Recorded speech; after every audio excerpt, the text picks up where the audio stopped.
শিক্ষার্থী বন্ধুরা, তোমরা সবাই কেমন আছো? নিশ্চয়ই ভালো আছো। আজ আমি একাদশ শ্রেণীর হিসাব বিজ্ঞান প্রথম পত্রের প্রথম অধ্যায় অর্থাৎ হিসাব বিজ্ঞান পরিচিতির হিসাব সমীকরণ সংক্রান্ত গাণিতিক সমস্যার সমাধান করব। প্রথমেই বলে নেই, তোমরা জানো যে ব্যবসার ধরন বা প্রকৃতি অনুসারে ব্যবসাকে তিন ভাগে ভাগ করা হয়েছে। এক, সেবামূলক; দুই, পণ্য কেনাবেচাকারী প্রতিষ্ঠান; আর তিন, উৎপাদনকারী প্রতিষ্ঠান। শিক্ষার্থী বন্ধুরা, আজ আমি সেবামূলক প্রতিষ্ঠানের একটি হিসাব সমীকরণ সংক্রান্ত গাণিতিক সমস্যার সমাধান করব। এটি কোনো সৃজনশীল প্রশ্ন নয়, এটি একটা ব্যাপক প্রশ্ন হবে। তোমরা একটু ধৈর্য ধরে শুরু থেকে শেষ পর্যন্ত মনোযোগ দিয়ে দেখবে, তাহলে এই একটা অঙ্ক থেকে তোমরা অনেক অঙ্কের সমাধান করতে সক্ষম হবে ইনশাআল্লাহ। এই অঙ্কটি শুধু একাদশ শ্রেণীর জন্য নয়, যারা বিভিন্ন বিশ্ববিদ্যালয়ে অনার্স প্রথম বর্ষের বিজনেস ফ্যাকাল্টির স্টুডেন্ট, তাদের প্রত্যেকের উপকারে আসবে। শুধু পার্থক্য হচ্ছে ইন্টারমিডিয়েট লেভেলে এটি বাংলায় আলোচনা করা হচ্ছে, তবে অনার্স লেভেলের স্টুডেন্টরা তোমরা এটিকে ইংরেজিতে কনভার্ট করে নিতে পারো। এবং এখানে শিক্ষণীয় কি বিষয় আছে তোমরা যদি ভালো মতো মনোযোগ দিয়ে দেখো তাহলে বুঝতে পারবে।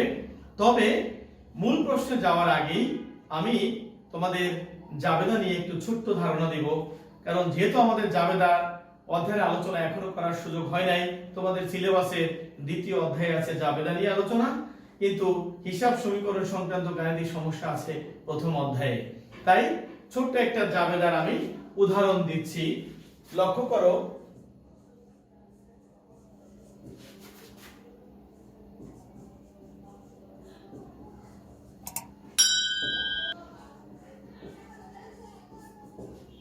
নগদের পণ্য ক্রয় 10,000 টাকা, তাহলে এটি যেতে একটি লেনদেন, তাহলে এটার জাবেদা কি হবে?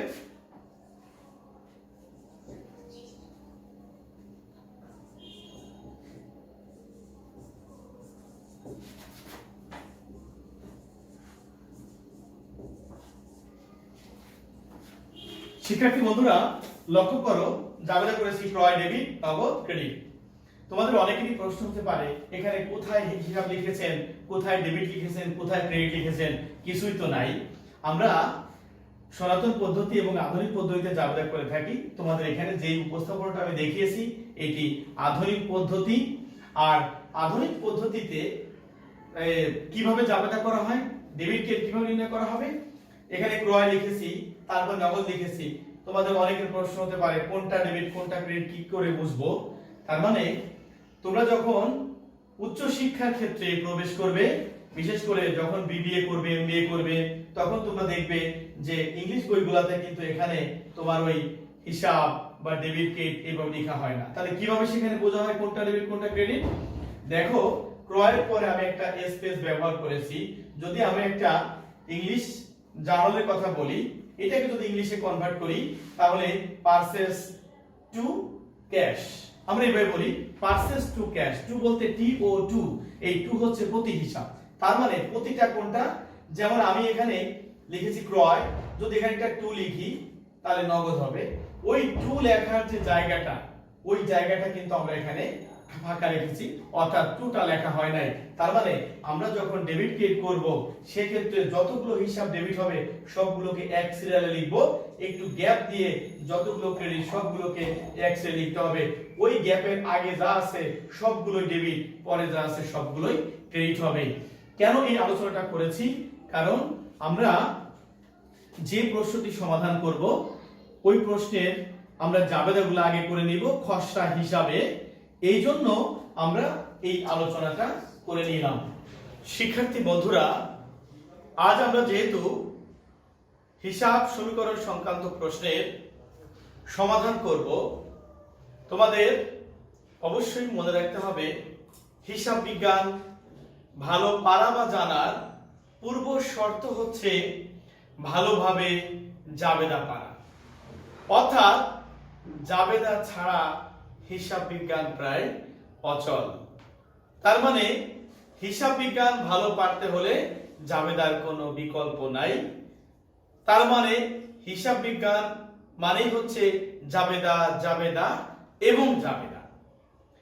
কোন স্টুডেন্ট যদি ভালো করে জাবেদা শিখে এবং উক্ত দাখিলার প্রভাব হিসাব সমীকরণে দেখাতে সক্ষম হয়, আমি নিশ্চিত করে বলতে পারি ওই শিক্ষার্থী হিসাব বিজ্ঞান সংক্রান্ত কোনো সমস্যায় তাকে আর আটকাতে পারবে না। যেহেতু হিসাব বিজ্ঞানের ক্ষেত্রে জাবেদার কোনো বিকল্প নেই, কিন্তু দুর্ভাগ্যজনক হলেও সত্য, তোমাদের জাবেদার আলোচনা দ্বিতীয় অধ্যায়ে, কিন্তু যেহেতু আমরা হিসাব সমীকরণ সংক্রান্ত প্রশ্নের সমাধান করব, তাই আমাদের জাবেদাও ভালো পারতে হবে। আমি যখন দ্বিতীয় অধ্যায় নিয়ে আলোচনা করব, সেখানে জাবেদা সম্পর্কে বিস্তারিত ব্যাখ্যা তোমাদের প্রদান করব। কিন্তু যেহেতু আমরা আজ হিসাব সমীকরণ সংক্রান্ত প্রশ্নের সমাধান করব, এজন্য আমাদের জাবেদার জ্ঞানটাও লাগবে। তোমরা বোর্ডে একটি প্রশ্ন দেখছো, এই যে প্রশ্নটি, এই প্রশ্নটি থেকে আমাদের করতে বলা হয়েছে যে উপরোক্ত লেনদেনগুলো টেবুলার ছকের সাহায্যে হিসাব সমীকরণের প্রভাব দেখাও। শিক্ষার্থী বন্ধুরা, আমাদের প্রশ্ন হবে সৃজনশীল, কিন্তু যেহেতু এটি আমাদের প্রথম সমাধান, তাই আমরা একটি ব্যাপক অঙ্কের সমাধান করব। এবং যেহেতু আমরা এখনো জাবেদা করিনি, তাই খসড়া হিসাবে আমি তোমাদের জাবেদাগুলো দেখিয়ে দেব। আমরা তাহলে প্রথমেই প্রশ্নটি পড়ি। জনাব জুনায়েদ শিকদার 2019 সালের 1 জুন নগদ 60,000 টাকা, আসবাবপত্র 50,000 টাকা, যন্ত্রপাতি 1 লক্ষ টাকা এবং 80,000 টাকা ব্যাংক ঋণ নিয়ে শিকদার মেরামত সার্ভিস সেন্টার নামে একটি ব্যবসা আরম্ভ করলেন। উক্ত মাসে তার সম্পাদিত ঘটনা ও লেনদেন সমূহ ছিল এইরূপ। শিক্ষার্থী বন্ধুরা, আমরা আমাদের প্রারম্ভিক যে হিসাবগুলো আছে, এখান থেকে আমরা যে জাবেদাটা করব, এটাকে প্রারম্ভিক জাবেদা বলে। তাহলে জাবেদা কি হবে? নগদ নিয়েছে 60,000 টাকা।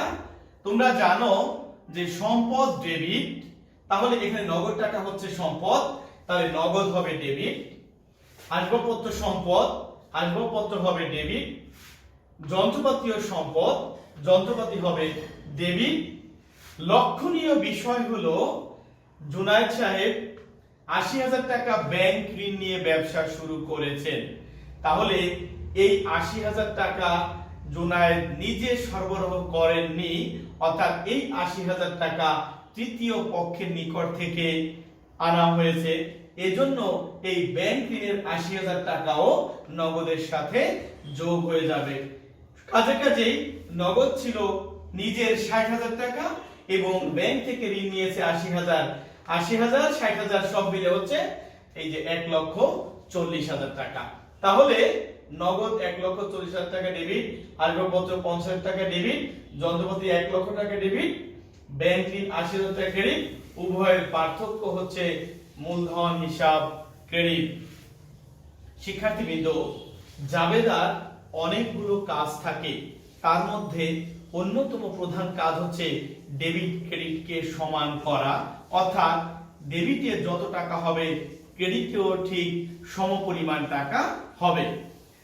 এখন লক্ষণীয় বিষয় হলো, আমরা এই যে জাবেদাটা করেছি, আমি পূর্বে বলেছি আমরা খসড়া হিসাবে জাবেদাগুলা করে নিব। তাহলে এই জাবেদা থেকে কিভাবে বুঝবো কোনটা ডেবিট কোনটা ক্রেডিট? আমি এখানে যে জাবেদাগুলো তোমাদের দেখিয়েছি, এই জাবেদা হচ্ছে আধুনিক পদ্ধতিতে করা হয়েছে। এই আধুনিক পদ্ধতিতে হিসাব ডেবিট ক্রেডিট লিখতে হয় না। কিন্তু আমরা কিভাবে বুঝবো যে কোনটা ডেবিট কোনটা ক্রেডিট? দেখো শিক্ষার্থী বন্ধুরা, এখানে তিনটা হিসাব একই সিরিয়ালে আছে, একটু গ্যাপ দিয়ে আবার দুইটা হিসাব আছে। তার মানে যদি আমরা একটা ইংলিশ বইয়ের জাবেদার কথা বলি। দেখো এখানে ক্যাশ ডেবিট আসবে, ফার্নিচার ডেবিট, ইকুইপমেন্ট ডেবিট, এরপরে TO2 এই টু শব্দটা ব্যবহার করা হয়। টুর পরে লিখতে হয় ব্যাংক লোন ক্রেডিট আর ক্যাপিটাল ক্রেডিট। তাহলে আমরা কিন্তু এখানে টুটা দেখছি না, এই টুটা লেখার জন্য যতটুকু জায়গা লাগে ওই পরিমাণ স্পেস ব্যবহার করতে হয়। তাহলে ওই স্পেসের আগে যা আছে সব হবে ডেবিট, ওই স্পেসের পরে যা আছে সব হবে ক্রেডিট। এইভাবে আমরা আধুনিক পদ্ধতিতে ডেবিট ক্রেডিট ফাইন্ড আউট করি। পরবর্তী লেনদেন দেখো 2019 জুন 1 প্রতি মাসে 10,000 টাকা হিসেবে 3 মাসের ভাড়া পরিশোধ করা হলো। শিক্ষার্থী বন্ধুরা, আমরা হিসাব করছি 1 মাসের, কিন্তু কোন খরচ যদি একাধিক মাসে পরিশোধ করা হয়, অথবা হিসাব করছি 1 বছরের, কিন্তু কোন খরচ যদি একাধিক বছরের পরিশোধ করা হয়, তাহলে প্রথমে তাকে সম্পদ ধরতে হয়। সুতরাং আমরা হিসাবটি করছি জুন মাসের, বা ভাড়াটা দিয়েছি 3 মাসের, তাহলে তার মানে কি আমরা অগ্রিম দিয়েছি, তাহলে এখানে 3 মাসের 30,000 টাকা চাবেদা হবে অগ্রিম ভাড়া ডেবিট, নগদ ক্রেডিট। জুন 2 তারিখে দেখো মাসিক 12,000 টাকা বেতনে একজন কর্মচারী নিয়োগ দিয়েছেন। তোমাদের লেনদেনের বৈশিষ্ট্য সম্পর্কে আমি দ্বিতীয় অংশে আলোচনা করেছিলাম। তোমরা জানো যে কোনো ঘটনাকে লেনদেন হতে হলে অবশ্যই আর্থিক অবস্থার পরিবর্তন ঘটতে হবে, না হলে সেটি লেনদেন হবে না। এই যে 12,000 টাকা বেতনে একজন কর্মচারী নিয়োগ দেওয়া হয়েছে, এটি একটা ঘটনা মাত্র। যেহেতু এখানে অর্থের আদান প্রদান ঘটেনি, তাই এটাকে লেনদেন বলা যাবে না। যেহেতু লেনদেন নয়, তাই এটি জাবেদাও হবে না। জুন 5 সেবা প্রদান করে নগদ প্রাপ্তি 40,000 টাকা।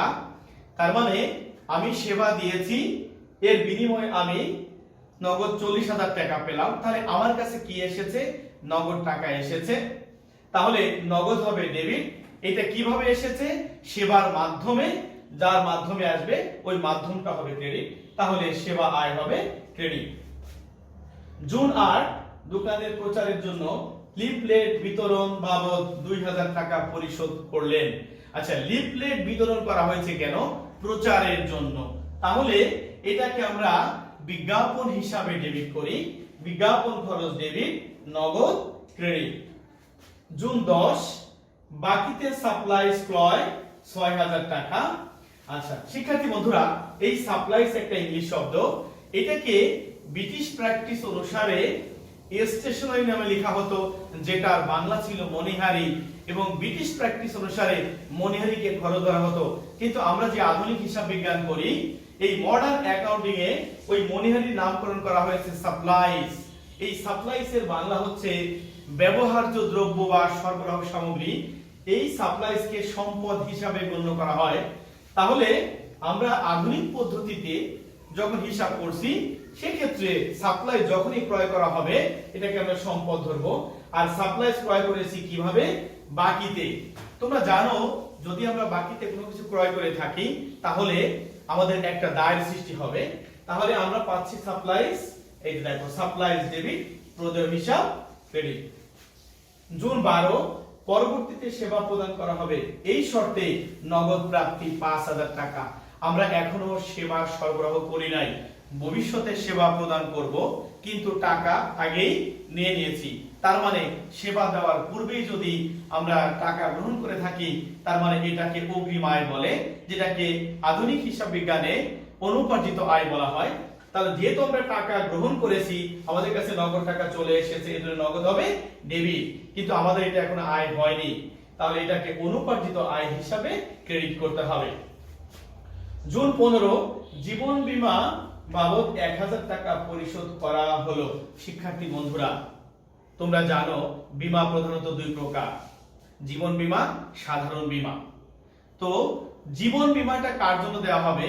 মালিক কোনো কর্মচারীর জীবন বীমা দিবে না, তাহলে প্রতিষ্ঠান থেকে মালিকের জীবন বীমা পরিশোধ করা হয়। তার মানে যদি আমরা প্রতিষ্ঠান থেকে, কারবার থেকে মালিকের কোনো খরচ পরিশোধ করে থাকি, তাহলে এটা মালিকের উপরে চার্জ করতে হবে। এখানে বলা হয়েছে জীবন বীমা বাবদ 1,000 টাকা পরিশোধ করা হলো। তার মানে কার জীবনের বীমা? এটা হচ্ছে মালিকের জীবনের বীমা। তাহলে আমরা এর জন্য দাখিলা দিব জীবন বীমা সেলামি ডেবিট নগদ ক্রেডিট। আমরা এই জীবন বীমা প্রিমিয়ামের পরিবর্তে আমরা উত্তোলন হিসাবও লিখতে পারি। জুন 17 বীমা প্রিমিয়াম পরিশোধ 500 টাকা। লক্ষ্য করো শিক্ষার্থীরা, উপরেরটা ছিল জীবন বীমা প্রিমিয়াম আর নিচেরটা বলছে শুধু বীমা প্রিমিয়াম। তাহলে বুঝতে হবে এই বীমা প্রিমিয়ামটা হচ্ছে সাধারণ বীমা প্রিমিয়াম, যেটি কারবারের জন্য করা হয়েছে। এটি কারবারের জন্য খরচ। বলা হয়েছে বীমা প্রিমিয়াম পরিশোধ 500 টাকা, তাহলে জাবেদা হবে বীমা খরচ ডেবিট নগদ ক্রেডিট। জুন 18 30,000 টাকা সেবা প্রদান করে নগদ প্রাপ্তি 10,000 টাকা। লক্ষ্য করো আমরা সেবা দিয়েছি 30,000 টাকা, সেবা দিয়েছি 30,000 টাকা, কিন্তু তাহতে নগদ পেয়েছি 10,000 টাকা। তার মানে 20,000 টাকা আমরা এখনো পাইনি, যা ভবিষ্যতে পাবো। তার মানে আমরা এখন সেবা দিয়েছি কিন্তু টাকা ভবিষ্যতে পাওয়া যাবে, তার মানে এটা আমাদের প্রাপ্য। তাহলে জাবেদা হবে নগদ ডেবিট। কত পেয়েছি? 10,000 টাকা। এখনো পাওয়া যায়নি কত টাকা? 20,000 টাকা, যেটা প্রাপ্য হিসাব ডেবিট। এই দুইয়ের সমষ্টি 30,000 টাকা, যা সেবা আয় নামে ক্রেডিট করতে হবে।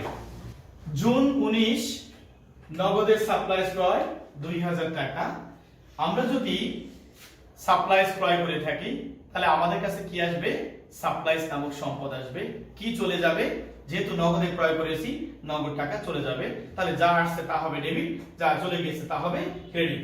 তাহলে সাপ্লাইজ ডেবিট নগদ ক্রেডিট। জুন 20 ধারে প্রদত্ত সেবা হতে নগদ প্রাপ্তি 8,000 টাকা। আমরা যদি কাউকে ধারে সেবা দিয়ে থাকি তার মানে আমরা ওই ব্যক্তির নিকট টাকা পাবো।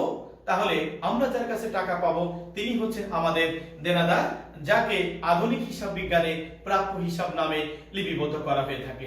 তাহলে ওই দেনাদার থেকে আমরা যদি এখন টাকা পাই তাহলে আমাদের কাছে কি আসবে? নগদ টাকা। কার থেকে আসতেছে? দেনাদার থেকে। যার থেকে আসতেছে ওই দেনাদার নামক সম্পদ এখন আমাদের হ্রাস পাবে। তাহলে ধারে প্রদত্ত সেবা হতে নগদ পাওয়া গেল, জাবেদা হবে নগদ ডেবিট প্রাপ্য হিসাব ক্রেডিট। নগদ ডেবিট প্রাপ্য হিসাব ক্রেডিট। জুন 25 অনাদায়ী পাওনা সঞ্চিতি ধার্য করা হলো 500 টাকা। অনাদায়ী পাওনা সঞ্চিতি ধার্য করা হলে এই অনাদায়ী পাওনাটা দেনাদার বা প্রাপ্য হিসাবের সাথে সম্পৃক্ত। অনাদায়ী পাওনা সঞ্চিতি ধার্য করা হলে জাবেদা হয় অনাদায়ী পাওনার খরচ ডেবিট, অনাদায়ী পাওনার সঞ্চিতি ক্রেডিট। শিক্ষার্থী বন্ধুরা, এই অনাদায়ী পাওনার সঞ্চিতি কেন করা হয়? ভবিষ্যতে দেনাদার হতে যদি আমরা টাকা আদায় করতে ব্যর্থ হই তাহলে এটি আমাদের একটা ক্ষতি হতে পারে। এই ক্ষতি মোকাবেলা করার জন্য আগে ভাগে ব্যবসায়ী তার পূর্ব অভিজ্ঞতা থেকে এই সঞ্চিতিটা সৃষ্টি করে থাকে। যত টাকা সঞ্চিতি সৃষ্টি করা হয় সমপরিমাণ টাকা খরচ দেখিয়ে ওই পরিমাণ আবার একটা ফান্ড ক্রিয়েট করা হচ্ছে। এর জন্য জাবেদা হবে অনাদায়ী পাওনা খরচ টু অনাদায়ী পাওনা সঞ্চিতি ক্রেডিট। জুন 26 ব্যক্তিগত প্রয়োজনে তিনি নগদ উত্তোলন করেন 7,000 টাকা। শিক্ষার্থী বন্ধুরা, ব্যবসায়ী যদি তার কারবার থেকে অর্থাৎ মালিক যদি তার কারবার থেকে ব্যক্তিগত প্রয়োজনে কোনো কিছু গ্রহণ করে থাকেন, এটি কারবারের খরচ নয়, এটি মালিকের ব্যক্তিগত খরচ। আর এই ব্যক্তিগত খরচটাকে আমরা উত্তোলন নামে সাধারণত হিসাবভুক্ত করে থাকি। তাহলে এখানে মালিক কি নিয়েছে? তার প্রয়োজনে 7,000 টাকা নিয়েছেন। কোত্থেকে নিয়েছেন? কারবার থেকে। তাহলে জাবেদা হবে উত্তোলন ডেবিট নগদ ক্রেডিট। জুন 28 10 তারিখের সাপ্লাইজ ক্রয় বাবদ নগদ পরিশোধ 4,000 টাকা এবং 200 টাকা বার্তা প্রাপ্তি। তাহলে আমরা 10 তারিখের লেনদেন থেকে একটু ঘুরে আসি। বাকিতে সাপ্লাইজ ক্রয় 6,000 টাকা ছিল, তখন আমরা জাবেদা করেছিলাম সাপ্লাইজ ডেবিট প্রদেয় হিসাব ক্রেডিট। তার মানে আমাদের এখানে 6,000 টাকার একটা দায় সৃষ্টি হয়েছিল। আমরা যেহেতু এখন পরিশোধ করব, আমরা কাকে পরিশোধ করব? যে আমার কাছে টাকা পাবে। যে আমার কাছে টাকা পাবে সে হচ্ছে আমার পাওনাদার। আমি নগদ দিচ্ছি 4,000 টাকা, তাহলে নগদ ক্রেডিট হবে 4,000 টাকা। বার্তা প্রাপ্তি 200 টাকা। শিক্ষার্থী বন্ধুরা লক্ষ্য রাখবে বারটা কখনো নগদে হয় না।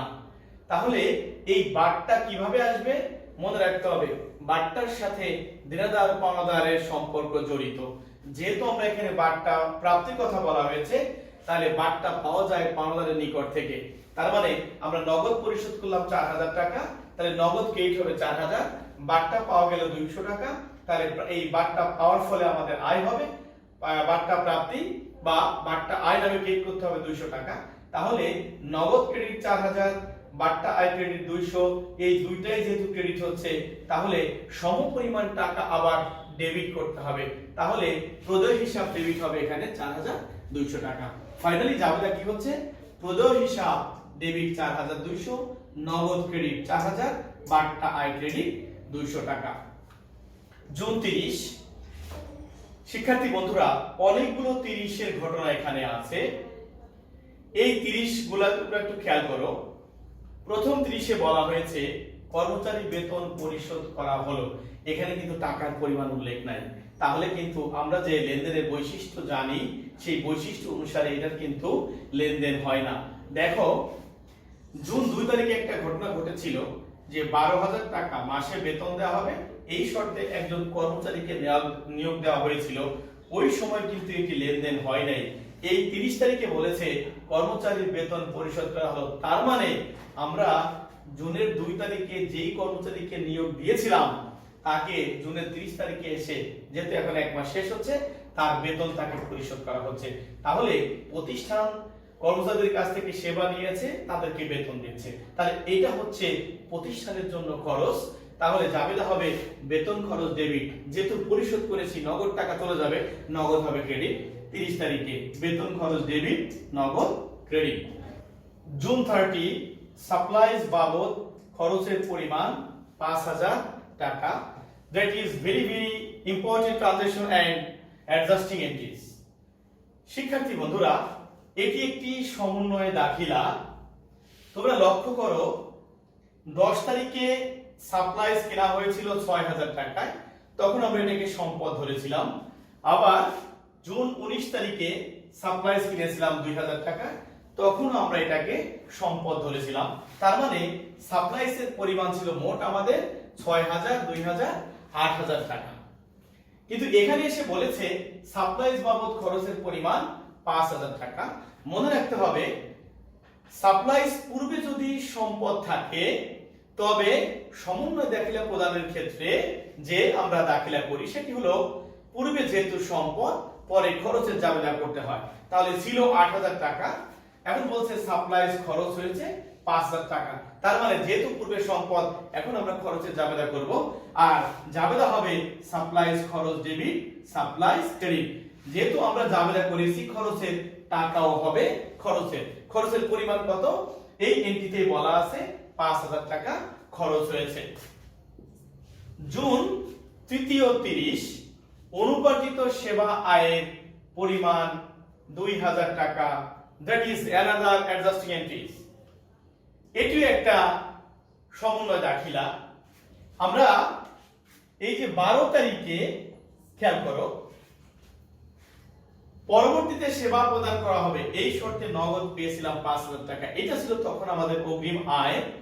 এখন বলেছে এই অগ্রিম আয় এটা সবসময় কিন্তু দায় হিসাবে থাকবে না, যখনই আমরা সেবা সরবরাহ করব তখনই সেটি আয় বলে গণ্য হবে। তাহলে এখানে আমরা অনুপার্জিত হিসাবে দেখিয়েছিলাম, অর্থাৎ দায় হিসাবে গণ্য করেছিলাম 5000 টাকা। জুন 30 এখানে বলছে অনুপার্জিত সেবা আয়ের পরিমাণ 2000 টাকা। শিক্ষার্থী বন্ধুরা খেয়াল করো,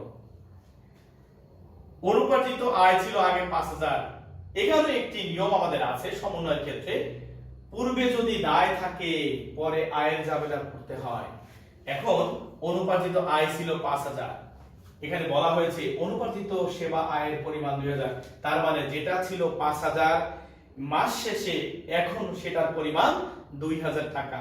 তাহলে ছিল 5000, আছে 2000, নেই কত 3000 টাকা। তার মানে ওই 3000 টাকা আয় আমাদের হয়ে গেছে। তাহলে অনুপার্জিত আয় যদি উপার্জন হয় দায় কমবে, আয় বাড়বে।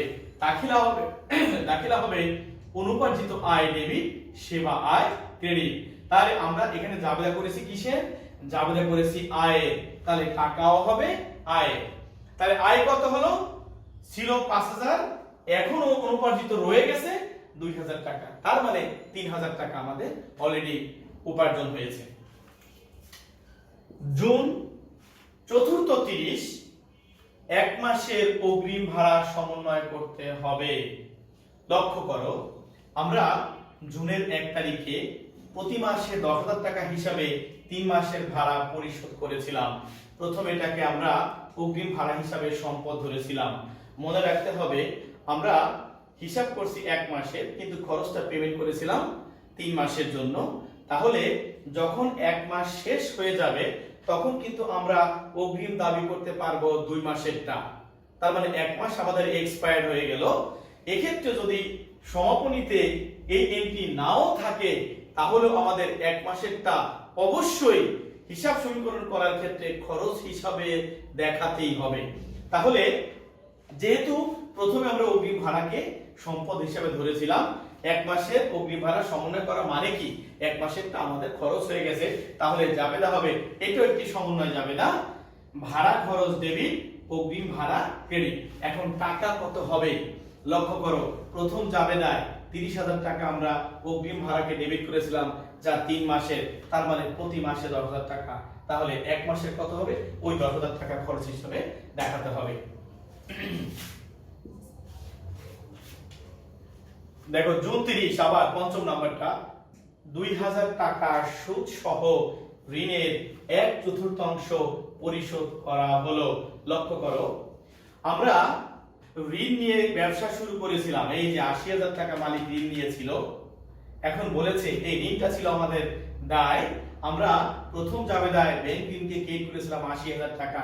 যেহেতু এটা দায়, তাহলে এটা অবশ্যই আমাদের পরিশোধ করতে হবে। এখানে এসে বলছে 2000 টাকা সুদ সহ ঋণের 1/4 পরিশোধ করা হলো। তাহলে ঋণটা কত ছিল? ঋণটা ছিল 80,000 টাকা, তার 1/4 অর্থাৎ 20,000 টাকা হবে। তাহলে বলছে 2000 টাকা যদি সুদ সহ হয় তাহলে আসল হলো 20,000 টাকা আর সুদ 2000 টাকা, সব মিলিয়ে এখন আমরা 22,000 টাকা পরিশোধ করছি। তার মানে আমাদের কাছ থেকে এখন চলে যাবে 22,000 টাকা। তাহলে জাবেদা কি হবে? যেহেতু আমরা একটা দায় পরিশোধ করছি, তার মানে ব্যাংক ঋণ আগে ছিল ক্রেডিট, তাহলে দায় পরিশোধ করলে দায় কমে যাবে, এখন দায় ডেবিট হয়ে যাবে, অর্থাৎ ব্যাংক ঋণ হবে ডেবিট 2000 টাকা। কিন্তু বলছে 2000 টাকা সুদ সহ, তাহলে এই সুদটা হচ্ছে আমাদের কারবারের জন্য খরচ। তাহলে সুদ খরচ ডেবিট হবে 2000 আর নগদ ক্রেডিট হবে 22,000 টাকা। পরবর্তী জুন লক্ষ্য করো, আসবাবপত্রের উপর 12% হারে অবচয় ধার্য করা হলো। শিক্ষার্থী বন্ধুরা, তোমরা ইতিমধ্যে এসএসসি পাস করে এসেছো, তার মানে তোমাদের পূর্বে হিসাব বিজ্ঞান সম্পর্কে ধারণা আছে। তোমরা জানো অবচয় জাবেদা কি হবে। সাধারণত ভূমি ব্যতীত অন্যান্য স্থায়ী সম্পত্তির অবচয় ধরা হয়। আর অবচয়ের জাবেদা হিসাবভুক্ত করার দুটি পদ্ধতি আছে। একটি হচ্ছে সরাসরি অবলোপন পদ্ধতি, অবচয় খরচ ডেবিট, আর যে সম্পত্তির অবচয় ধরা হবে ওই সম্পদকে ক্রেডিট করতে হয়, এটাকে সরাসরি অবলোপন পদ্ধতি অনুসারে বলা হয়। আর আরেকটি পদ্ধতি হচ্ছে সঞ্চিতি বা ভাতা পদ্ধতি। এই পদ্ধতিতে অবচয় হিসাবভুক্ত করা জাবেদা হচ্ছে অবচয় খরচ ডেবিট, পুঞ্জীভূত অবচয় ক্রেডিট। তাহলে আমরা কোনটা করব? আমরা দ্বিতীয় পদ্ধতিটা অনুসরণ করব, সঞ্চিতি বা ভাতা পদ্ধতিটা। লাভটা কি এটা পরবর্তী পর্যায়ে আমি বিস্তারিত এর আলোচনা করব, যখন অবচয়ের অধ্যায় নিয়ে আমরা আলোচনা করব। তাহলে আসবাবপত্রের উপর 12% অবচয় ধার্য করা হলো। জাবেদা কি হবে? অবচয় খরচ ডেবিট, পুঞ্জীভূত অবচয় ক্রেডিট, অথবা পুঞ্জীভূত অবচয়ের পরিবর্তে আমরা অবচয় সঞ্চিতিকেও ক্রেডিট করতে পারি। কিন্তু অবচয়টা কিভাবে আমরা ধরবো? এখানে যে পার্সেন্টেজের কথা বলা হয়েছে, এই যে 12%, মনে রাখতে হবে এই পার্সেন্টেজটা হচ্ছে বাৎসরিক, কিন্তু আমরা হিসাব করছি 1 মাসে, তাহলে অবচয় ধরতে হবে 1 মাসে। কিভাবে ক্যালকুলেশন করব? আমাদের আসবাবপত্রের পরিমাণ ছিল 50,000 টাকা। এই যে আসবাবপত্রের পরিমাণ 50,000 টাকা, তাহলে আমরা যদি 50,000 টাকার উপর 12% করি তাহলে যে অবচয়টা পাবো সেটি হচ্ছে 1 বছর, অর্থাৎ 12 মাসের। আমরা হিসাব করছি 1 মাসে, তাহলে আমরা আবার সেটাকে 12 দিয়ে ভাগ করব, তাহলে 1 মাসের অবচয় হয়ে যাবে 500 টাকা। পরবর্তী জুন 30, যন্ত্রপাতির ভগ্নাবশেষ মূল্য 10,000 টাকা এবং আয়ুষ্কাল 20 বছর। শিক্ষার্থী বন্ধুরা, এই এন্ট্রি দিয়ে কি বোঝাতে চাওয়া হয়েছে? যদি কোনো স্থায়ী সম্পত্তির আয়ুষ্কাল দেওয়া থাকে তাহলে বুঝতে হবে ওই সম্পত্তির অবচয় ধার্য করতে হবে। তার মানে এখানেও অবচয়ের কথাই বলা হচ্ছে, তবে যেটা লুকায়িত অবস্থায় রয়ে গেছে। এখানে আমরা কার উপর অবচয় ধরবো? যন্ত্রপাতি। তাহলে আগে যাবে হবে অবচয় খরচ ডেবিট, পুঞ্জীভূত অবচয় ক্রেডিট। দেখো, অবচয় খরচ ডেবিট, পুঞ্জীভূত অবচয় ক্রেডিট। এখন টাকার পরিমাণ কত হবে ক্যালকুলেশনটা কিভাবে করব? কোনো কিছু না বললে আমরা সরলরৈখিক পদ্ধতিতে অবচয় ধরব। আর সরলরৈখিক পদ্ধতিতে অবচয় ধরার ক্ষেত্রে যদি ভগ্নাবশেষ মূল্য থাকে তাহলে অবশ্যই সম্পত্তি ক্রয় মূল্য থেকে ভগ্নাবশেষ মূল্যটা বিয়োগ করে নিতে হবে। তাহলে ক্রয় মূল্য 1 লক্ষ টাকা, ভগ্নাবশেষ মূল্য 10,000 টাকা। এটা বিয়োগ করব। বিয়োগ করলে আমরা আয়ুষ্কাল দিয়ে ভাগ করব, তাহলে এইটুকের ফলাফল হবে 1 বছরের অবচয়। কিন্তু হিসাব তো 1 মাসের, তাহলে আবার তাকে 12 দিয়ে ভাগ করতে হবে, তাহলে আমরা 1 মাসের অবচয় পেয়ে যাব।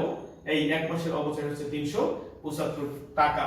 শিক্ষার্থী বন্ধুরা, যদি কোনো অঙ্কে একাধিক অবচয়যোগ্য সম্পদ থাকে সেক্ষেত্রে আমরা যখন জাবেদা করব এবং পরবর্তীতে হিসাব বিজ্ঞান এমন একটা প্রক্রিয়া, সকালেও যেভাবে শিখাবে ওই রাত্র সেইভাবে শিখাবে, অর্থাৎ তার কার্যক্রম একইভাবে চলতে থাকবে।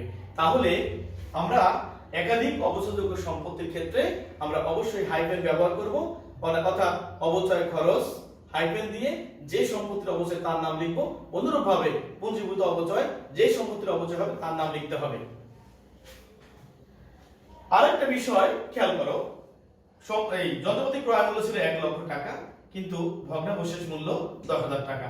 আমরা যদি 1 লক্ষ টাকা থেকে 10,000 টাকা বিয়োগ করি, তার মানে এই 10,000 টাকা সম্পত্তির আয়ুষ্কাল শেষ হয়ে গেলে আমরা পাবো, তাহলে পাবো না কত?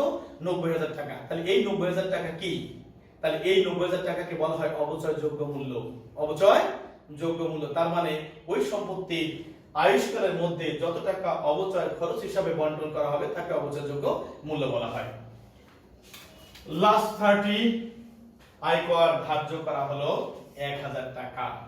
আচ্ছা, আয়কর বলতে কি বুঝি? আয়ের উপরে যে কর প্রদান করা হয় তাকে আয়কর বলে। যেহেতু এটি একটা একমালিকানা প্রতিষ্ঠান আর এই কারবারের যে লাভ বা মুনাফা হবে এটি মালিক একাই ভোগ করবে, সুতরাং আয়কর ধার্য করা হলো, তার মানে আয়ের উপরে যে কর ধার্য করা হচ্ছে। তাহলে আয় যেহেতু মালিক ভোগ করবেন, সুতরাং এই আয়করটাও মালিককে দিতে হবে। যেহেতু এখনো দেয়া হয় নাই, ধার্য হয়েছে মাত্র, তবে লেনদেন হয়েছে, এটা কাকে দিতে হবে? এটা সরকারকে দিতে হবে, সরকার পাবে। আবার কে দিবে? কারবার দিবে, কিন্তু খরচটা কার? মালিকের। তাহলে এর জন্য জাবেদা হবে আয়কর ডেবিট, প্রদেয় আয়কর ক্রেডিট। তবে আমরা আয়কর ডেবিট না করে উত্তোলনকেও ডেবিট করতে পারি। শিক্ষার্থী বন্ধুরা, যেহেতু আমরা হিসাব সমীকরণের এই লেনদেনগুলোকে প্রভাব দেখাবো, কিন্তু আমরা প্রথমেই বলেছিলাম খসড়া হিসাবে জাবেদাগুলো করে নিব, তাই আমরা জাবেদাগুলো তুলে নিয়েছি। তোমরা যে কাজটি করবে, প্রথমে পুরো প্রশ্নটি আগে খাতায় তুলে নিবে, এরপরে আমরা অঙ্কের সমাধান করব। শিক্ষার্থী বন্ধুরা, তোমরা যখন হিসাব সমীকরণ সংক্রান্ত প্রশ্নের গাণিতিক সমস্যার সমাধান করবে, তোমরা জানো আমাদের মৌলিক সমীকরণ হচ্ছে a = l + OE, অর্থাৎ asset = liabilities plus owners equity. তার মানে সম্পদ = দায় প্লাস মালিকানা সত্ত্ব। তার মানে আমাদের প্রথম কাজ হচ্ছে আমাদের কাছে যে লেনদেনগুলো দেওয়া আছে সেই লেনদেনগুলো হতে সম্পদ, দায় এবং মালিকানা সত্ত্ব খুঁজে বের করতে হবে। এজন্য জাবেদা যদি আমরা জানি তাহলে মনে মনে জাবেদা সেট করে আমরা সম্পদ, দায় এবং মালিকানা সত্ত্ব খুঁজে বের করে ফেলবো, কিন্তু আয়, ব্যয়, উত্তোলন এ জাতীয় কোনো হিসাব আমরা হেডলাইন দিব না। তাহলে যেহেতু আমরা খসড়া হিসাবে জাবেদাগুলো করেছি, এজন্য আমি আর লেনদেনের কাছে না গিয়ে এই জাবেদা থেকে তোমাদের সরাসরি হিসাব সমীকরণের প্রভাবটা দেখাচ্ছি। প্রথমে তোমরা এই টেবুলার ছকে যখন সমাধান করবে তখন প্রথম কিভাবে করব? আমরা শিরোনামটা আগে দিয়ে ফেলবো, যেমন শিকদার মেরামত সার্ভিস সেন্টার। তারপর হচ্ছে আমরা এই টেবুলার ছকের সাহায্যে ওই সমীকরণের লেনদেনের প্রভাব দেখাচ্ছি, এরপরে আমরা সময়কালটা লিখে ফেলবো। তারপর লিখেছি সম্পদ = দায় প্লাস মালিকানা সত্ত্ব। এই সম্পদের পাশে একটা তারিখের ঘর হবে এবং দায় পাশে একটা মন্তব্যের কলাম করতে হবে। তাহলে আমাদের এখান থেকে সম্পদ এবং দায়গুলা যদি আমরা একটু ফাইন্ড আউট করার চেষ্টা করি, দেখো নগদ টাকা সম্পদ, আসবাবপত্র সম্পদ, যন্ত্রপাতি সম্পদ, তাহলে একই হিসাব একাধিকবার থাকতে পারে, তাকে আমরা একবারই কাউন্ট করব। তাহলে এখানে তিনটা সম্পদ পাওয়া যাচ্ছে, অগ্রিম ভাড়া এটাও সম্পদ চারটা, তারপরে হচ্ছে আমাদের এই যে প্রাপ্য হিসাব এটি একটা সম্পদ পাঁচটি, সাপ্লাইজ এটিও সম্পদ ছয়টি, তারপরে আর দেখা যাচ্ছে, তার মানে আমাদের এখানে সম্পদ আছে ছয়টি। তাহলে আমরা এই সম্পদের পাশে ছয়টি কলাম করে ফেলবো, নগদ, প্রাপ্য হিসাব, সাপ্লাইজ, অগ্রিম ভাড়া, আসবাবপত্র, যন্ত্রপাতি। অনুরূপভাবে আমরা দায়ের পাশে হিসাবগুলো ফাইন্ড আউট করার চেষ্টা করি। যেমন দেখো ব্যাংক ঋণ এটা দায়, মূলধন, দায়ের পাশের উপাদান দুটি, তারপরে প্রদেয় হিসাব তিনটি, অনুপার্জিত আয় চারটি,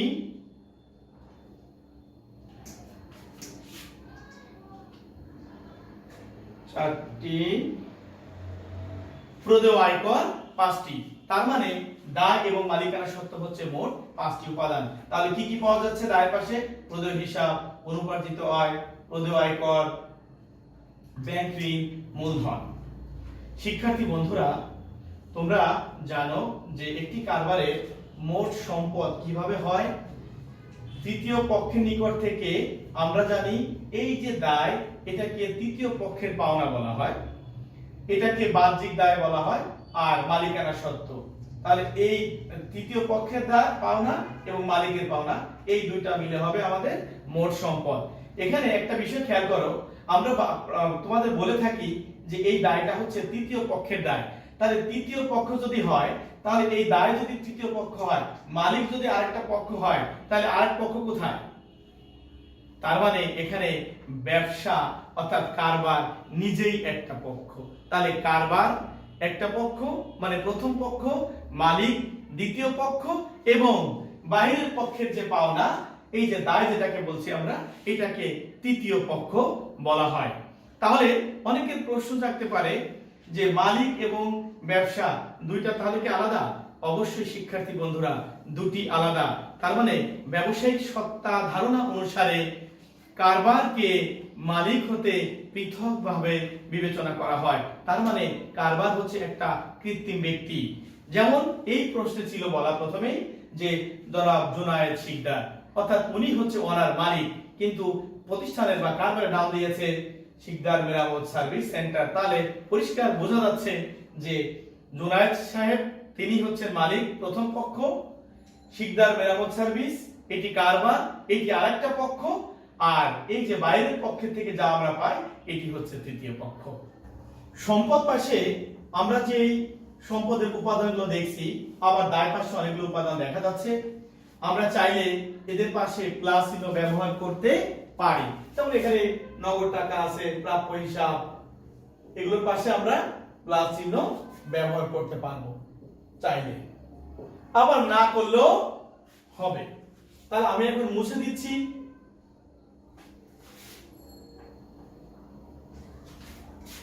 শিক্ষার্থী বন্ধুরা, এবার লক্ষ্য করো, যেহেতু আমাদের সমীকরণে সম্পদ, দায় এবং মালিকানা সত্ত্ব আছে, এক্ষেত্রে আয় ব্যয় উত্তোলনের কোন কলাম যেহেতু আমরা করি নাই, তাহলে প্রশ্ন দেখা দিতে পারে আয় ব্যয় উত্তোলন এগুলো কার সাথে সমন্বয় করা হবে? আমরা হিসাব সমীকরণের বর্ধিত রূপ সম্পর্কে জানি। তার মানে আয় ব্যয় উত্তোলন এই জাতীয় হিসাবগুলো মালিকানা সত্ত্বের সাথে সমন্বয় করতে হবে, অর্থাৎ মূলধনের সাথে। তার মানে যদি আমরা দেখি কোন হিসাব দ্বারা আয় হবে অথবা ব্যয় হবে অথবা মালিক কারবার থেকে নিয়েছে, সেই ক্ষেত্রে মালিকানা সত্ত্বের সাথে আমরা সমন্বয় করব। এখানে সবসময় খেয়াল রাখবে, আমরা দায়ের দিকে এই যে সর্বশেষ যে মন্তব্য ঘরটা করেছি, এই মন্তব্য ঘরের আগের কলামটা হবে আমাদের সবসময় মূলধন। এবং আমরা যখন হিসাব সমীকরণের প্রভাব দেখাবো, তোমরা লক্ষ্য করো মন্তব্যের ঘরে কোনো কোনো জায়গায় কিছু লেখা দেখা যাচ্ছে, আবার কিছু কিছু জায়গায় গ্যাপ সৃষ্টি হয়েছে। শিক্ষার্থী বন্ধুরা, মনে রাখতে হবে আমরা মন্তব্য দেব কার জন্য? যে সকল হিসাব দ্বারা মালিকানা সত্ত্ব হ্রাস বৃদ্ধি পাবে, অর্থাৎ মূলধনের সাথে যোগ বা বিয়োগ হলেই আমরা মন্তব্যের ঘরে কিছু লিখব। কি লিখব মন্তব্যের ঘরে? অর্থাৎ যেই ঘটনাটা ঘটছে সংক্ষেপে তার কথাটা বলতে হবে। এবং হিসাব সমীকরণে আমরা যখন লেনদেনের প্রভাব দেখাবো, তোমরা একটু লক্ষ্য করে এবং গুরুত্ব দিয়ে খেয়াল করো, যদি কোনো লেনদেনের প্রভাব সম্পদ পাশে পড়ে, এই সম্পদ পাশে যদি যোগ হয় তাহলে সেটি দায় পাশেও যোগ হবে। যদি সম্পদ পাশে বিয়োগ হয় দায় পাশেও বিয়োগ হবে। যদি একই পাশে বসে, অর্থাৎ কোন লেনদেনের প্রভাব শুধু সম্পদ পাশে পড়তে পারে অথবা শুধু দায় পাশে হতে পারে, যদি শুধু সম্পদ পাশে লেনদেন প্রভাব ফেলে তাহলে কোন একটি সম্পদ বাড়বে, অপর একটি সম্পদ কমবে। আর যদি শুধু দায় পাশে প্রভাব ফেলে সেক্ষেত্রে একটি উপাদান বাড়বে আর একটি উপাদান কমবে। এইভাবে আমরা হিসাব সমীকরণের প্রভাব দেখাবো। আরেকটা লক্ষণীয় বিষয় হলো, আমরা এই যে তোমরা একটু দেখতে পাচ্ছ এখানে যে আমরা হিসাব সমীকরণের লেনদেনগুলো প্রভাব দিয়েছি, কিন্তু আমরা দেখব কিভাবে ওই জাবেদা থেকে এখানে আসছে। তবে একটা এন্ট্রি পোস্টিং দেওয়ার পরে যখন আরেকটা এন্ট্রি আমরা পোস্টিং দিব, সেক্ষেত্রে আমরা চাইলে যোগফলটা আগে নামাতে পারি, প্রত্যেকটা এন্ট্রি পোস্টিং দিয়ে আমরা যোগফলটা নামাতে পারি, অথবা আমরা সবগুলো পোস্টিং দেওয়ার পরে একবারে সব শেষ তারিখেও ফলাফলটা নামাতে পারি। তবে উত্তম হচ্ছে যদি আমরা একবারে সব শেষ তারিখে এই যোগফলটা নামাই, তাহলে আমাদের জায়গাও কম লাগবে, আমাদের সময় অনেক বেঁচে যাবে এবং ওই ভুল ত্রুটি হওয়ার সম্ভাবনাও কম থাকবে। এজন্য এইখানে যেভাবে উপস্থাপনটা করা হয়েছে, শিক্ষার্থী বন্ধুরা তোমরা এইভাবে উপস্থাপন করবে। এবার আসো, জুন 1 তারিখে জাবেদা ছিল নগদ, আসবাবপত্র, যন্ত্রপাতি। যেহেতু এই তিনটাই সম্পদ, তাহলে আমরা এই যে সম্পদ পাশে দেখাবো নগদ 1,40,000 টাকা, আসবাবপত্র 50,000 টাকা, যন্ত্রপাতি 1 লাখ টাকা। আর এখানে কেন পাশে ব্যাংক ঋণ ছিল 80,000, এই যে ব্যাংক ঋণ দেখিয়েছে 80,000, আর মূলধন 2,10,000 টাকা। যেহেতু মূলধনের কলামে বসেছে তাই এখানে একটা ব্যাখ্যা দিতে হবে। এটা হচ্ছে মালিকের বিনিয়োগ, তাই আমরা লিখতে পারি প্রাথমিক বা প্রারম্ভিক বিনিয়োগ। দ্বিতীয় 1 তারিখ জুনের অগ্রিম ভাড়া 30,000 টাকা। তাহলে অগ্রিম ভাড়া ডেবিট, নগদ ক্রেডিট। অগ্রিম ভাড়া ও সম্পদ, নগদ ও সম্পদ। তার মানে দুটি যেহেতু সম্পদের উপাদান, তাহলে শুধু সম্পদ পাশে বসবে। শিক্ষার্থী বন্ধুরা পূর্বেই বলেছি, যদি শুধু সম্পদ পাশে কোনো লেনদেন প্রভাব ফেলে একটা যোগ হবে, একটা সাথে বিয়োগ হবে। তাহলে অগ্রিম ভাড়া যেহেতু সম্পদ, এই যে অগ্রিম ভাড়ার কলামে বসবে, আর নগদ ক্রেডিট হয়েছে নগদ থেকে মাইনাস হবে, তাহলে ফলাফল কিন্তু শূন্য। অর্থাৎ এই যে এই অগ্রিম ভাড়া বেড়েছে, নগদ কমেছে, এই যে পরিবর্তন, এটাকে কাঠামোগত পরিবর্তন বলে, যা পূর্বের লেকচারে বলেছিলাম। 2 তারিখ দেখো, এটি লেনদেন নয়, ওই যে কর্মচারী নিয়োগ দেওয়া হয়েছিল, তাহলে এটা আসবে না। জুন 5 তারিখে দেখো নগদ ডেবিট, সেবা আয় ক্রেডিট। তার মানে এখানে নগদ হচ্ছে যেহেতু ডেবিট, নগদ টাকা সম্পদ, তাহলে আমাদের সম্পদ বাড়বে, আর সম্পদ বাড়লে যে সম্পদ পাশে নগদের সাথে যোগ হবে সেবা আয় ক্রেডিট। তাহলে এই যে সেবা আয়টা ক্রেডিট হলো, আমাদের সমীকরণে যে হেডগুলো আমরা দিয়েছি এখানে কিন্তু সেবা আয় বলে কোনো কলাম দেওয়া নাই। তাহলে এই যে সেবা আয়, তাহলে এই সেবা আয়টা কার সাথে সমন্বয় হবে? যেহেতু সেবা আয় হয়, তাহলে আমরা মূলধনের সাথে এটা সমন্বয় করব। এখন সমন্বয়টা কি হবে? যেহেতু সম্পদ পাশে যোগ হয়েছে, প্রথমে বলেছিলাম সম্পদ পাশে যোগ হলে দায় পাশেও যোগ হবে, তাহলে মালিকানা সত্ত্ব বৃদ্ধি পাবে। এবং যেহেতু মূলধনের কলামে বসেছে তাই ব্যাখ্যা লিখতে হবে, আর ব্যাখ্যাটা হচ্ছে সেবা আয়। 8 তারিখ খেয়াল করো, বিজ্ঞাপন খরচ ডেবিট, নগদ ক্রেডিট। তাহলে এই যে নগদটাকে ক্রেডিট হয়েছে, তার মানে আমাদের সম্পদ কমে গিয়েছে, তাহলে আমরা নগদ থেকে মাইনাস করব। এই যে 8 তারিখে নগদ থেকে মাইনাস হলো, আমরা জানি সম্পদ পাশে যদি বিয়োগ হয় তাহলে দায় পাশেও বিয়োগ হবে। এখন বিজ্ঞাপন খরচ নামে কোনো শিরোনাম নাই, যেহেতু এটা খরচ, তাহলে খরচটা হলে মূলধনের সাথে সমন্বয় করতে হবে। তাহলে এটা মূলধন থেকে কি করব আমরা? যেহেতু নগদ থেকে মাইনাস হয়েছে, তাহলে বিজ্ঞাপন খরচ এটাও মূলধন থেকে মাইনাস হবে। সাপ্লাইস প্রদেয় হিসাব 10 তারিখে, সাপ্লাইস হচ্ছে সম্পদ, তাহলে আমাদের সম্পদ পাশে বসবে। সম্পদ পাশে কি হচ্ছে? যোগ হচ্ছে। যেহেতু এই পাশে যোগ হচ্ছে, আমরা একটু লক্ষ্য করি সাপ্লাইসের সঙ্গে আছে প্রদেয় হিসাব। দেখতে হবে যে প্রদেয় হিসাব নামে কোনো হেডলাইন আছে কিনা। দায় পাশে দেখো এখানে প্রদেয় হিসাব আছে, তার মানে এই সম্পদ পাশে যেহেতু যোগ হয়েছে দায় পাশেও যোগ হবে।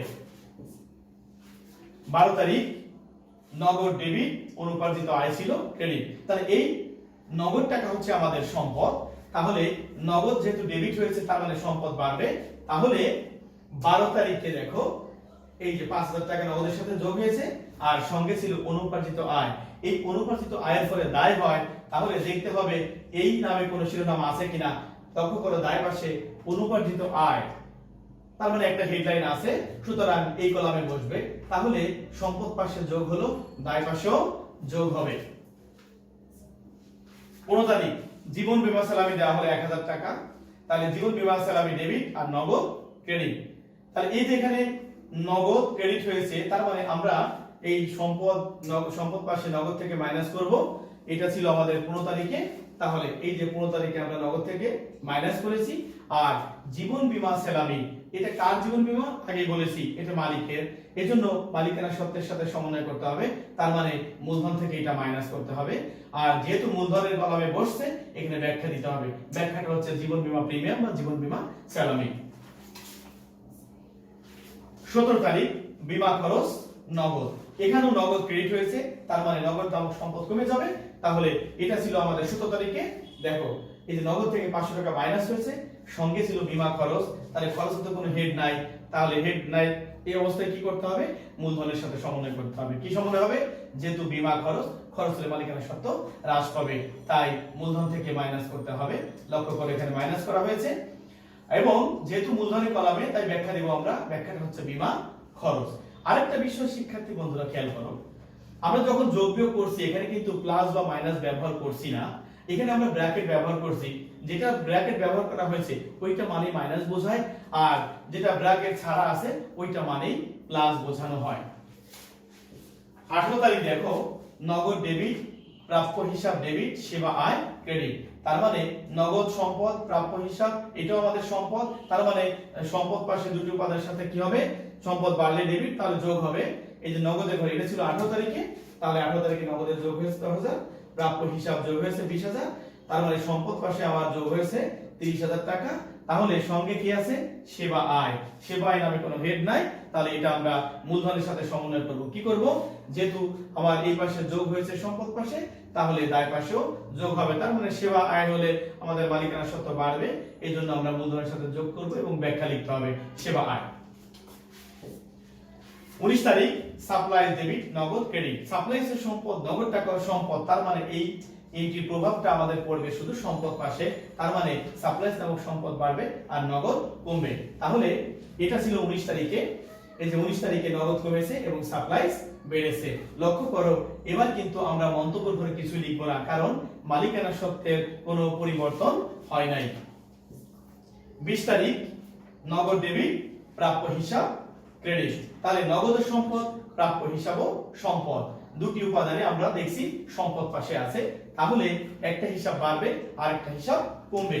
তাহলে লক্ষ্য করো 20 তারিখে নগদের সাথে যোগ হয়েছে আর প্রাপ্য হিসাব থেকে মাইনাস হয়েছে, এক্ষেত্রেও কোনো মন্তব্যের ঘরে কিছুই বসবে না। ভেরি ভেরি ইম্পর্টেন্ট শিক্ষার্থী বন্ধুরা, লক্ষ্য করো 25 তারিখ অনাদায়ী পাওনা খরচ, অনাদায়ী পাওনা সঞ্চিতি। তার মানে এই যে অনাদায়ী পাওনা, এটি হচ্ছে আমাদের খরচ, আর আমরা জানি আয় বা ব্যয় হলে মালিকানা সত্ত্বের সাথে সমন্বয় করতে হয়। তাহলে অনাদায়ী পাওনা খরচের কারণে মালিকানা সত্ত্ব কমবে। এই যে দেখো মূলধনকে কমানো হয়েছে এবং ব্যাখ্যা লিখতে হবে।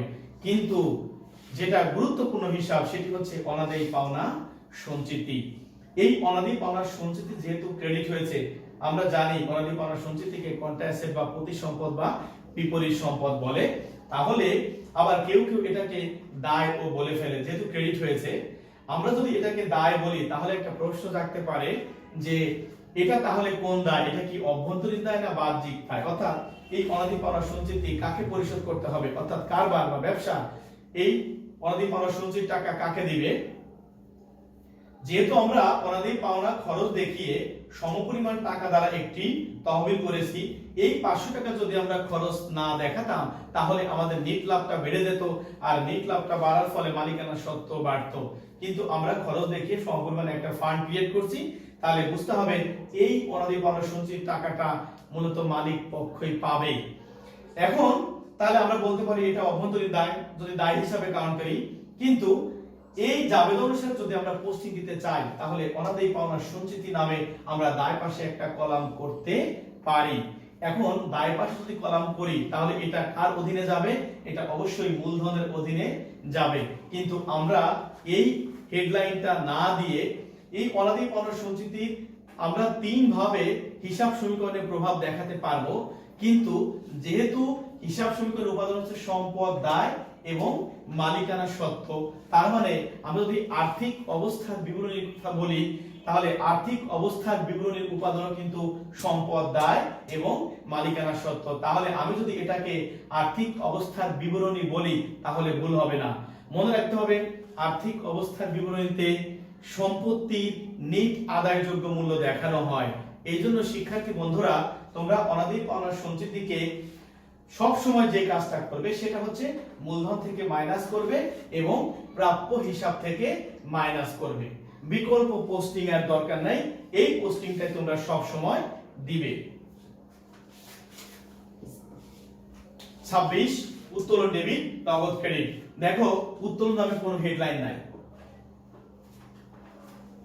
আর নগদ আছে, তাহলে নগদ যেহেতু ক্রেডিট হয়েছে তাহলে আমরা এটা তারিখ ছিল 26, তাহলে আমরা এই যে নগদ থেকে মাইনাস করব। আর উত্তোলন, এই উত্তোলন কে করেছে? মালিক কারবার থেকে করেছে, তাহলে এটা মালিকানা সত্ত্বের সাথে সমন্বয় করতে হবে। কি করতে হবে? যে উত্তোলন করলে মালিকানা সত্ত্ব হ্রাস পায়, এজন্য মূলধন থেকে মাইনাস করতে হবে। যেহেতু মূলধনের কলামে বসছে তাই ব্যাখ্যাও দিতে হবে, আর ব্যাখ্যাটা হচ্ছে উত্তোলন। 28 তারিখ প্রদেয় হিসাব ডেবিট নগদ ক্রেডিট বাট্টা আয় ক্রেডিট। প্রদেয় হিসাব ডেবিট, তার মানে প্রদেয় হিসাব তো দায়, কিন্তু দায় ডেবিট হওয়া মানে দায় কমে যাওয়া অবস্থা হবে, তাহলে প্রদেয় হিসাব থেকে আমাদের 4200 টাকা মাইনাস হবে। আবার নগদ ক্রেডিট হয়েছে 4000 টাকা, নগদ থেকে 4000 টাকা মাইনাস হবে। সঙ্গে কি আছে? বাট্টা আয়। এই আয় হলে মালিকানা সত্ত্ব বাড়বে, তাই আমরা মালিকানা সত্ত্ব অর্থাৎ মূলধনের সাথেও যোগ করব। শিক্ষার্থী বন্ধুরা লক্ষ্য করো, আমরা নগদ সম্পদ পাশে মাইনাস করেছি 4000, দায় পাশে এখানে মাইনাস করেছি 4200। তাহলে এই দুইটা হিসাব যদি আমরা লক্ষ্য করি তাহলে দায় পাশ থেকে আমরা 200 টাকা বেশি মাইনাস করেছি, কিন্তু আবার আমরা মূলধনের সাথে 200 টাকা যোগ করেছি, তার মানে আমার সম্পদ পাশেও 4000 টাকা মাইনাস হয়েছে, আয় পাশ থেকেও 4000 টাকা মাইনাস হয়েছে। তোমরা প্রত্যেকটা এন্ট্রি হিসাব সমীকরণে দেওয়ার পর, পোস্টিং দেওয়ার পর একটু খেয়াল রাখবে যে আমি সম্পদ পাশে যত টাকা দেখাচ্ছি দায় পাশেও ঠিক তত টাকা দেখাচ্ছি কিনা। 30 তারিখ প্রথম 30 বেতন খরচ ডেবিট নগদ ক্রেডিট, তার মানে যেহেতু বেতন খরচ তার মানে এটা মূলধন কমে যাবে, আবার নগদ এটা সম্পদ, তাহলে সম্পদও কমে যাবে। তাহলে আমরা 30 তারিখের প্রথম এন্ট্রির কথা যদি বলি, এই যে নগদ থেকে মাইনাস হবে, আবার মূলধন থেকে মাইনাস হবে, আবার এখানে ব্যাখ্যাও দিতে হবে কারণ মূলধনের সাথে সমন্বয় হচ্ছে, তাহলে বেতন খরচ নামে লিখতে হবে। দ্বিতীয় 30 সাপ্লাইজ খরচ ডেবিট সাপ্লাইজ ক্রেডিট। সাপ্লাইজ খরচ হলে কোনো কথা নেই, মূলধন থেকে মাইনাস করতে হবে, আর সাপ্লাইজ ক্রেডিট হয়েছে মানে সম্পদ কমে যাবে। তাহলে দ্বিতীয় 30 তারিখে যে সাপ্লাইজ থেকে 5000 টাকা মাইনাস করতে হবে, অনুরূপভাবে মূলধন থেকে 5000 টাকা মাইনাস করতে হবে, আর ব্যাখ্যা লিখতে হবে সাপ্লাইজ খরচ। তৃতীয় 30 অনুপার্জিত আয় ডেবিট সেবা আয় ক্রেডিট। লক্ষ্য করো বন্ধুরা, অনুপার্জিত আয় আমাদের দায় পাশে দেখা যাচ্ছে, তাহলে অনুপার্জিত আয় মূলত দায়, এটা স্বাভাবিকভাবে ক্রেডিট হয়, কিন্তু এটা ডেবিট হওয়া মানে হচ্ছে দায় কমে যাওয়া বোঝায়। তাহলে অনুপার্জিত আয় ডেবিট হয়েছে মানে অনুপার্জিত আয় থেকে আমাদের এটা মাইনাস করতে হবে। এই যে অনুপার্জিত আয় থেকে আমরা মাইনাস করেছি, কিন্তু সঙ্গে কি আছে? সেবা আয়। সেবা আয়ের কোনো হেডলাইন নাই, যেহেতু আয় তাহলে অবশ্যই মালিকানা সত্ত্ব বাড়বে, এটা আমরা মূলধনের সাথে যোগ করব। লক্ষ্য করো এই লেনদেনের প্রভাবটা কিন্তু শুধু দায় পাশে পড়েছে, অর্থাৎ একটা বিয়োগ হচ্ছে আরেকবার যোগ হচ্ছে। পরবর্তী 30 তারিখ ভাড়া খরচ টু অগ্রিম ভাড়া। ভাড়া খরচ যেহেতু খরচ, এটা মূলধন থেকে মাইনাস হবে। এই যে দেখো আমরা মূলধন থেকে মাইনাস করেছি, আবার অগ্রিম ভাড়া ক্রেডিট, তার মানে অগ্রিম ভাড়া সম্পদ, তাহলে অগ্রিম ভাড়া ক্রেডিট হয়ে যাওয়া আমাদের সম্পদ কমে যাওয়া, আমরা এই যে সম্পদ পাশ থেকেও মাইনাস করেছি। পরবর্তী 30 ব্যাংক ঋণ ডেবিট, সুদ খরচ ডেবিট, নগদ ক্রেডিট। তার মানে ব্যাংক ঋণ হচ্ছে দায়, তাহলে দায় তো স্বাভাবিকভাবে ক্রেডিট হয়, দায় ডেবিট হওয়া মানে হচ্ছে দায় কমে যাওয়া। তাহলে আমরা এই যে ব্যাংক ঋণ থেকে 20,000 টাকা মাইনাস করব, যেহেতু সাথে কি আছে, সুদ খরচ আছে, তাহলে সুদ খরচ মূলধন থেকে মাইনাস হবে, ব্যাখ্যা লিখতে হবে। এবং দায় পাশে টোটাল মাইনাস হয়েছে 22,000 টাকা। তার মানে আমরা যদি 30 তারিখে যাবো দেখি নগদ ক্রেডিট হয়েছে 22,000, তার মানে আমাদের নগদ নামক সম্পদ কমে যাবে 22,000 টাকা। এই যে আমরা নগদ থেকে 22,000 টাকা মাইনাস করেছি। পরবর্তীতে দেখো অবচয় খরচ ডেবিট, পুঞ্জীভূত অবচয় ক্রেডিট। শিক্ষার্থী বন্ধুরা, এই অনাদায়ী পাওনার সঞ্চিতি নিয়ে যেই কথা বলেছিলাম, অবচয় এবং পুঞ্জীভূত অবচয় নিয়েও সেই একই কথাই বলতে হবে, তাই আর পুনরাবৃত্তি করতে চাই না। আমরা এই অবচয়টা কিভাবে পোস্টিং দিব, অবচয় যেহেতু খরচ আমরা মূলধন থেকে মাইনাস করব, আর পুঞ্জীভূত অবচয়টা এটা আমরা সংশ্লিষ্ট সম্পদ থেকেও মাইনাস করব। তাহলে এই যে অবচয় খরচ মূলধন থেকে মাইনাস করেছি, আর পুঞ্জীভূত অবচয় এই যে আমরা যেহেতু আসবাবপত্র থেকে মাইনাস করলাম।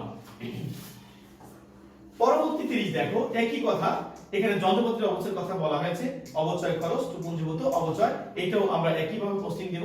অর্থাৎ অবচয় খরচ এটা মূলধন থেকে মাইনাস হবে, আর পুঞ্জীভূত অবচয় সংশ্লিষ্ট সম্পদ থেকে আমরা মাইনাস করে দিব।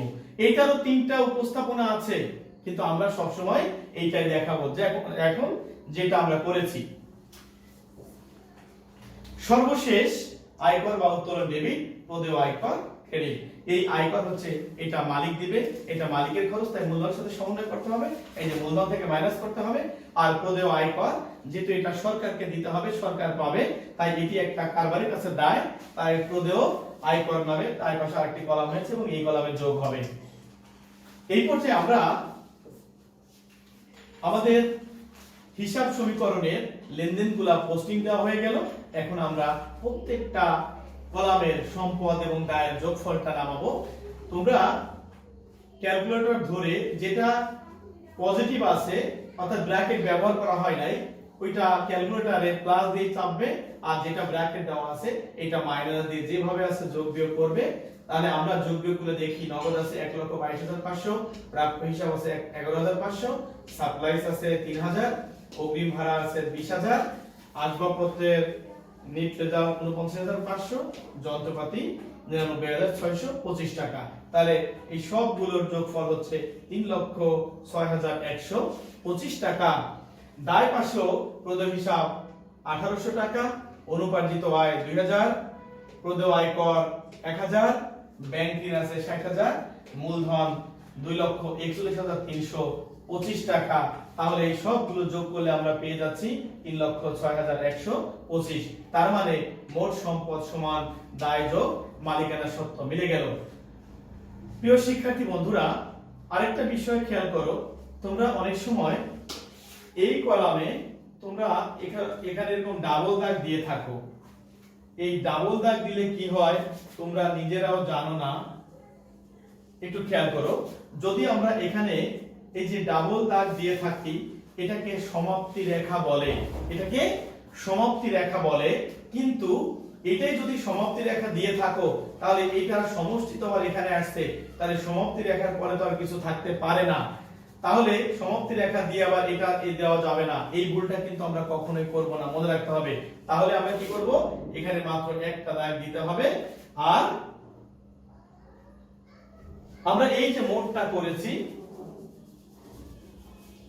এই মোটের নিচে কিন্তু আমরা সমাপ্তি রেখা দিব, কারণ এরপরে আর কিছু আমাদের নেই, এবং আমরা বাম পাশে মোট কথাটা লিখে দিব।